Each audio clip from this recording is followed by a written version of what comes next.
Socialization in Sociology by yours truly. So here's an overview. What exactly is socialization? Well, socialization, simply put, is the process of learning how to behave and interact within a society by absorbing certain norms and values and customs of the groups in which you're a part of. And within socialization, it consists of six agents. Those agents being family, school, peer groups, religion, media, and workplace interactions.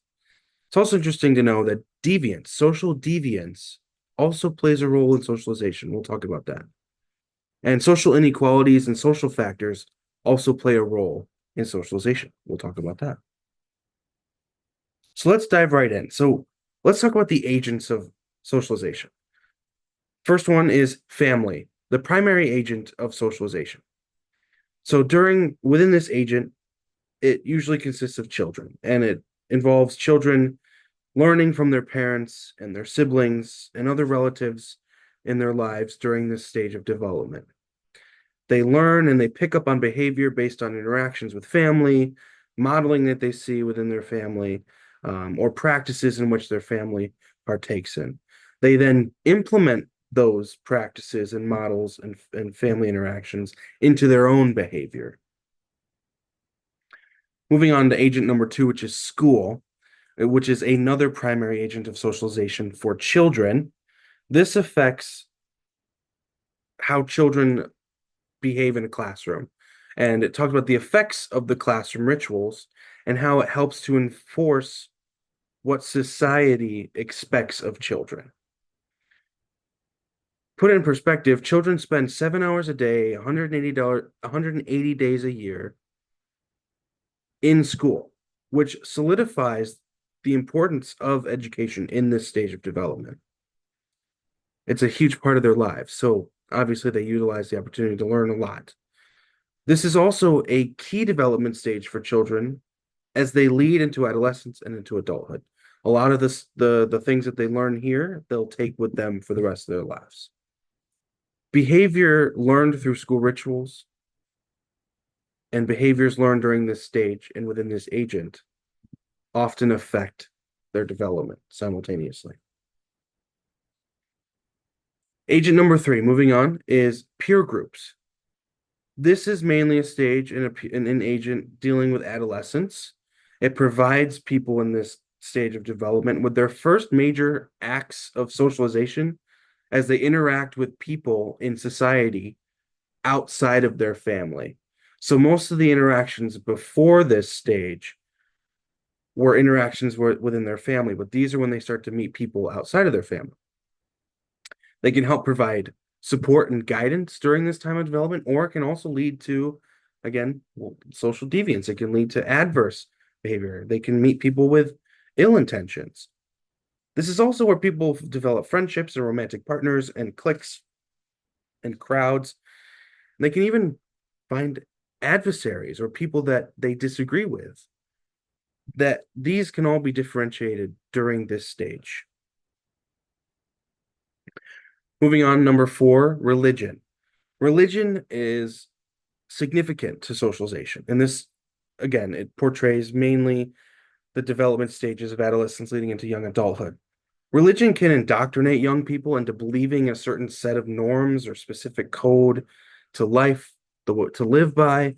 It can influence sexual initiation. A lot of religious institutions have specific standards on sexual interactions.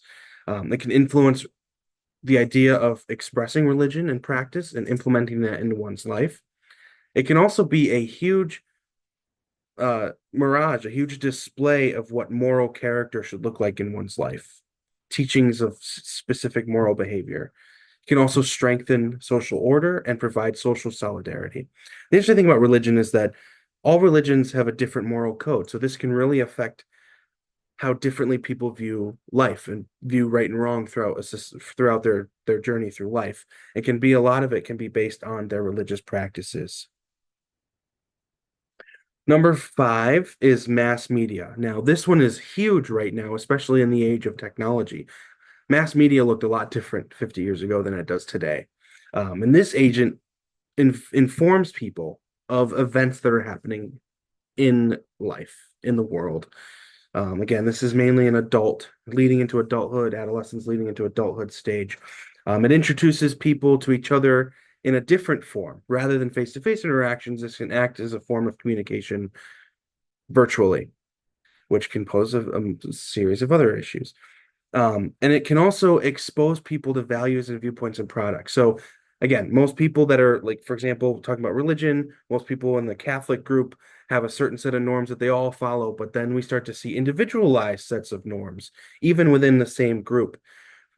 Certain Catholic members might get their news from Fox News, and other Catholic members might get their news from NPR or CNN, and then they develop different viewpoints. Maybe another Catholic member doesn't listen to major media sources, and they get their news from Facebook or podcasts. This is when we start to see an individualized perspective on like groups, which is interesting. Number six, the last one is workplace. Socialization is required in a workplace to help people settle in. You almost have to go through socialization. You almost have to go through social interactions to get settled into a job. This is also where people develop a work-life balance, and they can also develop material culture and non-material culture within the workplace. So we talked about earlier how deviance plays a role in socialization. So what exactly is deviance? Well, deviance basically describes how people's actions or identities within a society differ from a specific group of norms. It has to do with everything from criminal behavior to non-criminal behavior to adverse behavior in school to acting out as a child. It focuses on behavior that is essentially considered frowned upon based on normal societal standards. So some examples of how deviance can affect you personally are deviance can raise your stress levels. They can lead to a sense of alienation in one's life. They can lead to a lack of discipline. They can lead to irritability. They can lead to adverse or even criminal behavior in one's life. Can affect relationships and family and friendships. Deviance can also play a huge role in the workplace, in your professional capacity. Now, here's some ways that it does that. Deviance can have a negative impact on workplace culture, which can affect the work environment that you work in. It can affect how you treat colleagues, treating them poorly or rudely. It could lead to people stealing company money or materials, thinking that that's okay. It could lead to tardiness and absences from work. It could lead to adversely affecting the production or functionality of an employee in the workplace. And at the end of the day, deviance could lead to termination, which is really not ideal, especially if you're trying to advance in the professional field. Moving on, social factors and social inequalities also play a huge role in socialization. So, what are social inequalities? Social inequalities are unfair treatment, biases, or prejudice, and unjust government regulations that can cause social inequality. It can be direct through unfair treatment that is deliberate, or it can be indirect when the treatment is not the explicit purpose of the policy or action, but has a negative social effect. Some examples of social inequalities are income and wealth inequality, unequal access to healthcare, unequal treatment by the police based on race. Same thing with the judicial system. Incarceration rates based on race or dynamic or demographic, workplace treatment, et cetera, et cetera, et cetera. There's a lot of different social inequalities that affect the world today. And a lot of social factors that we deal with in our life can lead or can ensue social change. So what are some social factors that we deal with right now? One is acceptance of roles. We see the debate between the female role in a household, the male role in a household. We see people using stereotypes to create opinions about certain things. We see social organization by class, whether it be income or wealth class, or whether it be you live on this side of the tracks or that side of the tracks. We see economic disparity. Again, oftentimes certain races or certain demographics are more apt to be economically unstable versus others. We see human rights being an issue, whether it be marriage equality or whether it be a woman's right to choose what she wants to do with her own reproductive decisions. We see gender, we see race, we see all these different things, these negative social factors that can lead to social change. Now, some of those social changes could include implementing human rights attorneys to help bring a voice to people who have faced challenges with their rights being overlooked. Ways that we can counter some negative social factors is we could implement human resource education within workplaces. We could develop no tolerance policies in the workplace. Um, we can display equal opportunity disclosures when employers put listings online to show that they're not going to judge you based on your race, your sexual orientation, or whatever. They're going to focus on your character, your merit, your experience. Um, Most subsequently, I think, or substantially, I think, is legislation. The government runs everything pretty much. Laws that are passed go through Congress, go through the executive branch. Right now, the Equality Act has been sitting in Congress for a long time, basically says that employers cannot discriminate against sexual orientation or race when it comes to hiring, which you would think would be something we'd want to pass by now, but it hasn't been passed.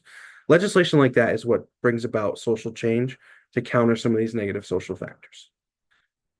We could also do focus groups and surveys to figure out what the community thinks, to figure out what people think and what ideas they have, and try and implement some of their own ideas. These are just some ways. There are many ways, but these are some ways in which we can counter some of those negative social factors with positive social change. So, with that being said, some key things to just take away from this presentation. One, just to know what socialization is. Socialization is pretty much how we learn and adopt to norms, values, and beliefs of our society. This process starts from infancy and continues all the way throughout our entire lives. And remember, the agents of socialization, family, education, peer groups, religion, workplace, and mass media. Also understanding that deviance plays a huge role in socialization, whether it be through criminal or non-criminal behavior, whether it be through adverse behavior in school. These can all negatively affect the aspects of one's life. And also understanding that social inequalities, negative social inequalities, can incorporate excuse me, negative social factors can incorporate social inequalities, and then social factors can also correct social inequalities. So making sure that we use social factors in the best way possible to either correct some of these inequalities, or it also just highlights how social factors can have both a positive and a negative effect on socialization and social inequality. And that is where I end. I hope that you were able to learn a lot from this presentation and just make sure to take those key things with you as you leave.